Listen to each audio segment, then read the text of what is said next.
Shalom saudara yang dikasihi Tuhan, selamat pagi, senang dan bahagia rasanya karena masih bisa menyapa saudara pagi ini.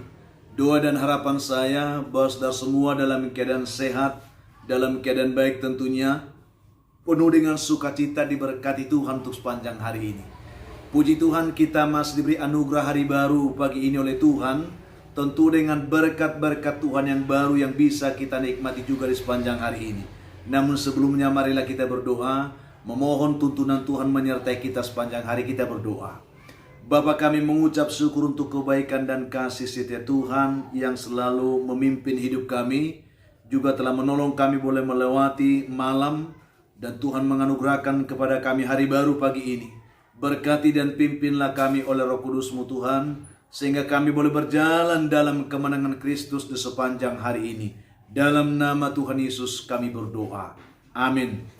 Saudara yang dikasihi Tuhan, firman Tuhan yang menjadi dasar renungan kita pada pagi hari ini, saya siapkan satu ayat dari firman Tuhan yang terambil dari kitab Yeremia pasal 29 ayat 11. Ayat yang sudah biasa tentunya ini kita dengar. Kiranya Tuhan menolong ayat ini boleh menjadi berkat bagi kita pagi ini. Demikian bunyinya. Sebab aku ini mengetahui rancangan-rancangan apa yang ada padaku mengenai kamu.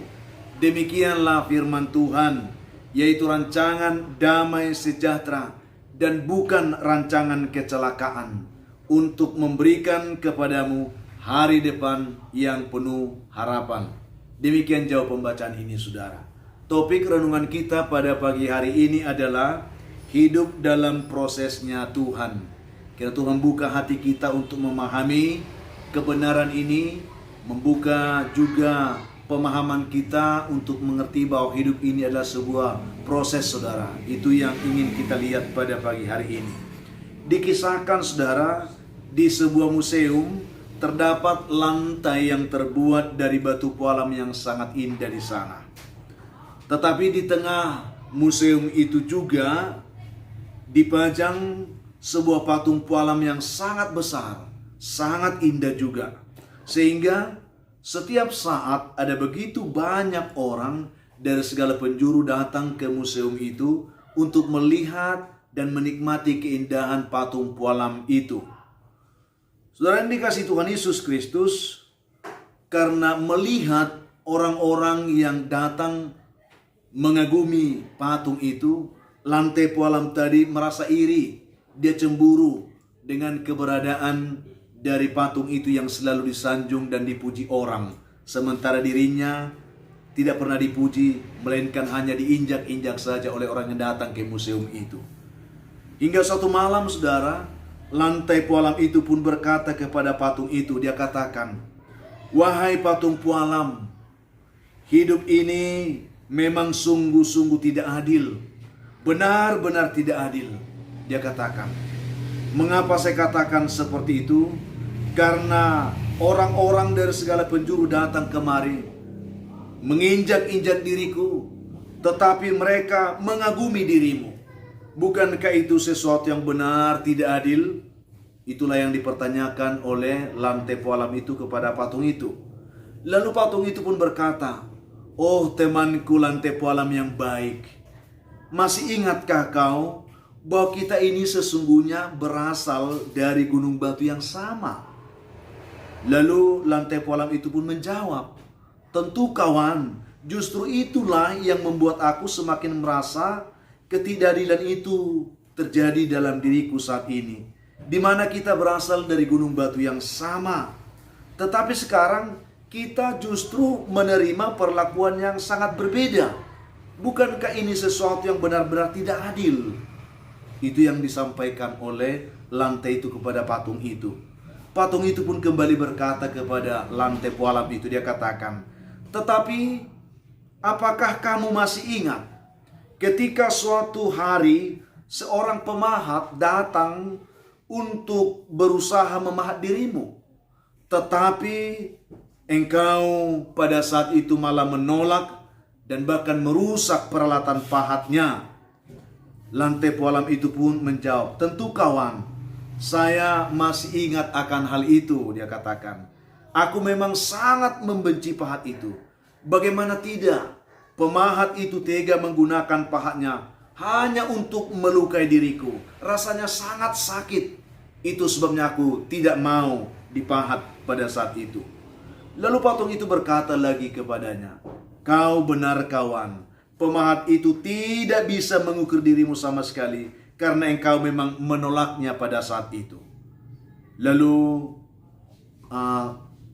lantai pualam itu mempertanyakan, "Lalu bagaimana dengan dirimu?" Lalu patung itu berkata, "Ketika pemahat itu memutuskan untuk tidak meneruskan pekerjaannya memahat dirimu, lalu ia berusaha memahat diriku. Saat itu memang aku juga tahu bahwa hanya melalui karya itulah aku bisa berubah menjadi sesuatu yang benar-benar berbeda. Sehingga aku tidak menolak peralatan pahatnya. Dia membentuk tubuhku. Aku berusaha menahan sakit yang luar biasa itu.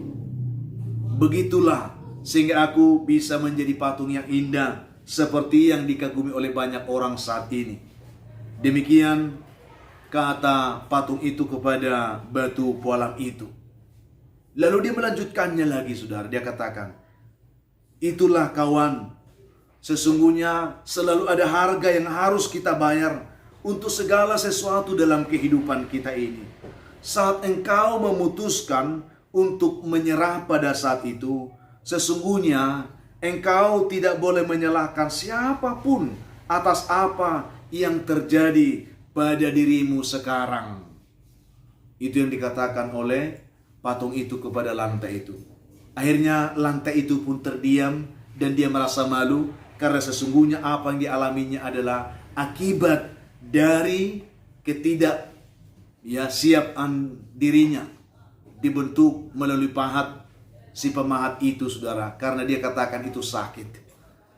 Saudara yang dikasihi Tuhan Yesus Kristus, ini hanya sebuah kisah ilustrasi yang bisa membuka hati kita pada pagi hari ini. Bagaimana Tuhan memiliki rencana-rencana yang terindah bagi kita. Tuhan katakan, "Aku tahu rancangan-rancangan apa yang ada padaku mengenai kamu. Rancangan damai sejahtera, bukan kecelakaan." Tetapi tahukah saudara, betapa banyak di antara kita yang merasa bahwa Tuhan sepertinya berlaku tidak adil, berlaku kejam ketika kita menghadapi bahwa kehidupan tidak seperti yang kita inginkan. Tuhan berkata, saudara, bahwa sesungguhnya hidup yang kita jalani ini adalah hidup karena rancangan Tuhan, bukan karena kehendak dan keinginan kita, saudara. Kita sering kecewa hanya karena kita melihat kehidupan orang lain lebih baik, kehidupan orang lain lebih beruntung, kehidupan orang lain lebih sukses dari diri kita. Kita sering terfokus melihat pencapaian yang dimiliki oleh orang-orang tersebut. Tetapi kita lupa, saudara, bahwa setiap pencapaian yang diperoleh oleh seseorang itu akan selalu melalui proses. Sesungguhnya kalau kita mau dibentuk oleh Tuhan, mau diproses oleh Tuhan, kita pun akan mendapatkan hasil yang pasti berbeda dari apa yang kita pikirkan. Firman Tuhan katakan, "Pikiranmu bukan pikiranku, jalanmu bukan jalanku. Setinggi langit dari bumi, demikian tingginya jalanmu dari jalanku, pikiranmu dari pikiranku, rancanganmu dari rancanganku." Sehingga saudara, dengan renungan ini, jika kita ingin hidup kita ini dibentuk sempurna seperti yang Tuhan inginkan, mari kita selalu memberi diri kita dibentuk oleh penjunan tangan Tuhan, pemahat yang agung itu. Karena sesungguhnya Dia tahu yang terbaik bagi kita. Dia tahu masa depan yang terbaik bagi diri saudara. Mari saudaraku, terkadang memang ketika pahat Tuhan itu membentuk diri kita, kita akan berkata itu sakit. Tetapi itulah harga yang harus kita terima. Itulah harga yang harus kita bayar. Sehingga pada saat Tuhan melihat pekerjaannya sempurna, pada saat Tuhan melihat pekerjaan sudah selesai, kita akan menikmati keindahan dari semua rancangan Tuhan yang sudah dikerjakannya dalam kehidupan kita, saudara. Sehingga jangan ada yang mengeluh. Seperti yang dikatakan oleh patung ini tadi, dia katakan bahwa ketika kita mengeluh, betapa kita sering merasa kecewa. Ketika kita mengeluh, saudaraku, hanya karena kita tidak mau menerima harga, membayar harga. Jangan mempersalahkan siapapun atas kekecewaan, atas kegagalan, atas ketidaksempurnaan dari semua pencapaian yang kita dapatkan dalam hidup ini. Sesungguhnya itu adalah akibat kelalaian, kealpaan, ketidaksiapan kita dibentuk oleh tangan Tuhan. Sehingga kita menuai kekecewaan dan kegagalan. Hari ini Tuhan ingin menyatakan kepada kita, beri dirimu dibentuk oleh Tuhan. Siapkan kehidupanmu diproses oleh Tuhan. Yang pasti bahwa rancangan Tuhan adalah rancangan terbaik bagi kehidupan saudara. Rancangan Tuhan adalah masa depan penuh harapan bagi kehidupan saudara. Kita akan menerima itu pada pagi hari ini. Kalau kita semua mau siap dibentuk, diproses oleh tangan Tuhan, pemahat ulung yang mengerti dan tahu yang terbaik bagi kehidupan saya dan saudara hari ini. Mari kita merendahkan diri, kita mohon kekuatan Tuhan untuk menerima kebenaran ini. Kita berdoa. Bapa, kami mengucap syukur untuk kebaikan-Mu Tuhan yang menyapa kami lewat kebenaran firman-Mu pada pagi ini, mengajari kami untuk mengerti bahwa sesungguhnya Tuhan mengetahui rancangan terbaik bagi setiap kami. Ajar kami untuk menjadi pribadi yang mau taat, dibentuk, diproses oleh Tuhan, dipahat oleh Tuhan menurut kehendak dan rencana-Mu, sehingga kami boleh menjadi bejana kemuliaan bagi-Mu Tuhan.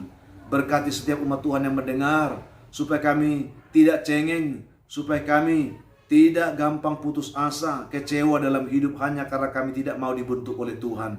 Ajari kami untuk tunduk kepadamu. Berkati yang lemah Tuhan kuatkan, yang putus asa beri harapan, yang berbeban berat Tuhan berikan kelegaan, yang berduka dihiburkan Tuhan. Hamba terus mau berdoa untuk umat Tuhan yang sakit. Tuhan jamah, pulihkan, sembuhkan mereka dalam nama Tuhan Yesus. Yang sedang mencari pekerjaan hari Tuhan berkati. Yang mengharapkan jodoh diberkati Tuhan. Yang mengharapkan keturunan pun diberkati oleh Tuhan. Hamba terus mau berdoa juga untuk anak-anak kami dalam pergumulan pendidikan mereka. Tuhan juga menolong dan memberkati mereka. Juga anak-anak-Mu pagi yang bersuka cita karena mereka berulang tahun. Penuhkan sukacita mereka dan ajar mereka bersyukur karena itu anugerah-Mu bagi mereka. Ada banyak juga umat Tuhan pagi ini yang sedang terbelenggu oleh persoalan kehidupan yang sulit, yang berat, bahkan oleh kuasa setan dan kuasa gelap. Mereka mengharapkan pertolongan Tuhan. Hamba berdoa bagi mereka. Biarlah tangan Tuhan menjamah hidup mereka, menolong, melepaskan, membebaskan, juga memberkati mereka semua pagi ini dalam nama Tuhan Yesus. Amin. Saudaraku yang dikasihi Tuhan, apapun keadaan hidup yang mungkin saudara hadapi hari ini, saya hanya mau tetap berpesan, tetap semangat saudara, jadi kuat dalam Tuhan, bersuka cita senantiasa dan mengucap syukur atas segala sesuatu. Karena itu pasti dikehendaki Tuhan dari hidup saudara hari ini. Kalau saudara mempunyai beban, pergumulan hidup yang berat dan memang saudara rindu didoakan, hubungi kami saudara, nomor telepon yang tertera di layar saudara. Kami siap membantu mendukung saudara dalam doa. Itu komitmen kami. Bantu juga kami untuk mengembangkan pelayanan ini dengan selalu mau membagikan, men-share renungan ini kepada banyak orang, supaya banyak orang menonton saudara dan banyak juga beroleh berkat dari Tuhan. Juga kami tetap percaya saudara akan memberikan komentar yang baik di link YouTube kami. Juga like, subscribe sebagai bentuk dukungan saudara untuk pelayanan, khususnya bagi yang belum melakukannya. Akhirnya saya Pendeta Linti Dongoran, Pendeta GKP Jemaat Khusus Horesan Medan, menyampaikan sampai jumpa di kesempatan lain saudara. Tuhan memberkati saudara hari ini. Shalom.